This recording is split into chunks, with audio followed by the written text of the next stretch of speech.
এই শোনো না, দেখো না পাশের বাসার ভাবি এই শাড়িটা 12,000 টাকা দিয়ে নিচ্ছে, তুমি আমার তাড়াতাড়ি 12,000 টাকা দাও তো। এই শাড়ি 12,000 টাকা না। আরে পাশের বাসার ভাবি বলতেছে যে সে 12,000 টাকা দিয়ে নিছে। আরে ও যা বলবে তাই বিশ্বাস করবে নাকি?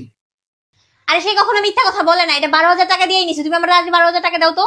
আরে আমি তো ওকে বললাম না এই শাড়ি 12,000 টাকা না। তুমি কেমনে জানলা যে এটা 12,000 টাকা না? আরে আমি নিজেই তাকে 1200 টাকা দিয়ে কিনে দিয়েছি।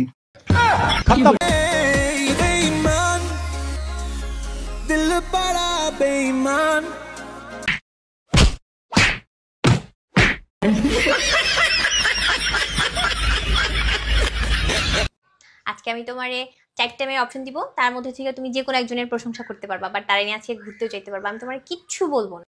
তোমার মতলবটা কি? মতলব আবার কি? মতলবের কথা বলতেছো কেন? আমি তো তোমার ভালোর কথা চিন্তা করে এই কথাটা বলতেছি।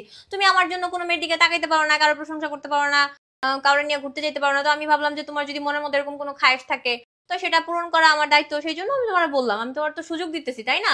আমার মতলবের আবার কি হইলো? শুনি তোমার মতলবটা। মতলব কিছু না, বুঝছো? ভালো কথাই বলছি।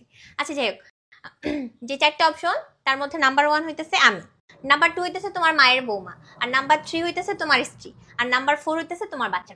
তুমি এইখান থেকে যে কোনো একজনকে সিলেক্ট করে তারপর তুমি তারে নিয়ে, তুমি আজকে তার প্রশংসা করবা, তারপর তুমি তারে নিয়ে ঘুরতে যাইবা, তার রেস্টুরেন্টে খাওয়াইবা। আমি কিচ্ছু বলবো না, আমি একদম মনের মধ্যে পাথর চাপা দিয়ে নিছি, ঠিক আছে? আমি চিন্তা করছি আমি তোমার কিচ্ছু বলবো, আমি তোমার সম্পূর্ণ সুযোগ দিব। এই 4 জনের একজনের আমি প্রশংসা করতে পারবো না, কারণ এই 4 জনকে আমার একটুও ভালো লাগে না। খতম। কি সমস্যা? কি বলি?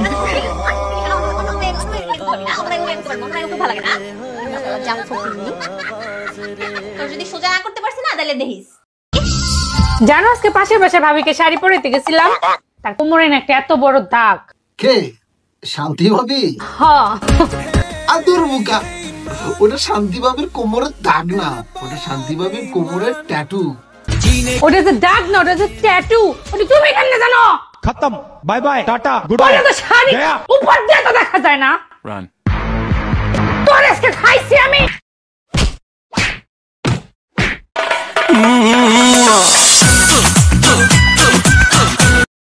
এই শোনো না, আমার এই লেহেঙ্গাটা কিনা দাও না, লেহেঙ্গাটা কত সুন্দর। কেন? বিয়ের লেহেঙ্গাটা কি হয়েছে? 5 বছর হয়েছে আমাদের বিয়ের, আর ওই লেহেঙ্গা আমি 20 বারের উপরে পরছি, সবাই দেখছে। তুমি আমার একটা নতুন লেহেঙ্গা কিনা দাও। তোমার আর আমার বিয়ে তো 5 বছর হয়েছে, সবাই তো তোমাকে দেখে ফেলেছে। এখন কি আমি আরেকটা নিয়ে আসবো? তুমিও তো পুরান হয়ে গেছো।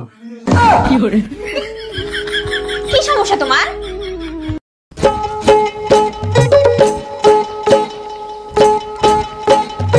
কিরে মজনু, মন খারাপ করে গাছের নিচে বসে আছিস কেন? তুই না নতুন বিয়ে করছিস আর একটা, তো তোর মন তো খুশি থাকার কথা। আরে ভাই বললেন না, এবারও আমার বউটা পেকে গেছে কেন? ও আচ্ছা। আচ্ছা ভাই, আমার কোনো বউ থাকে না, আমার বউ রাখার জন্য আমি কি করতে পারি? শোন, কলিকাতা হারমালকা, দেখবি বউ ঠিক থাকবো। টাঙ্কিয়া আমার চেতা হইয়া গেছে, পানি থাকে না। এই সেই শাহপরীর দ্বীপ। এই দ্বীপের কাহিনী কি হচ্ছে আমি জানি না, কিন্তু আমাদের জুয়েল বলেছে শাহ নামের কে একজন আছিল, ও মরে গেছে, পরি তাকে খেলা খাওয়াইয়ে তা তাজা করে ফেলেছে।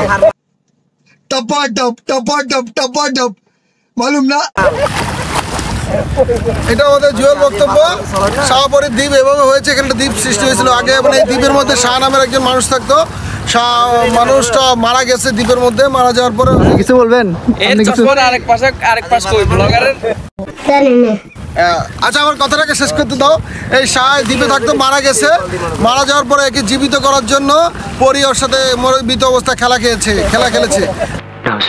এই খেলা খেলার কারণে শাহ জীবিত হয়ে গেছে, তারপর থেকে এখানে একটা দ্বীপ তৈরি হয়েছে, বড় দ্বীপ হয়েছে, এর নাম হয়েছে শাহপরীর দ্বীপ।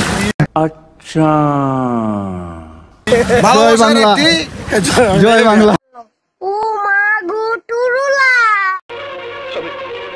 আমি বিশ্বাস করি না, আমি বিশ্বাস করি না, আমি বিশ্বাস করি না। ছিল যে আশা। কিরে মজনু, মোবাইল নিয়ে কি করতেছস? ভাই নতুন একটা গার্লফ্রেন্ড জুগাইছি, তার জন্য একটু সেটিং করতেছি আর কি। ও আচ্ছা, ভালো ভালো, নতুন মাল পটাইছো। গিরিরা তুই কি করস?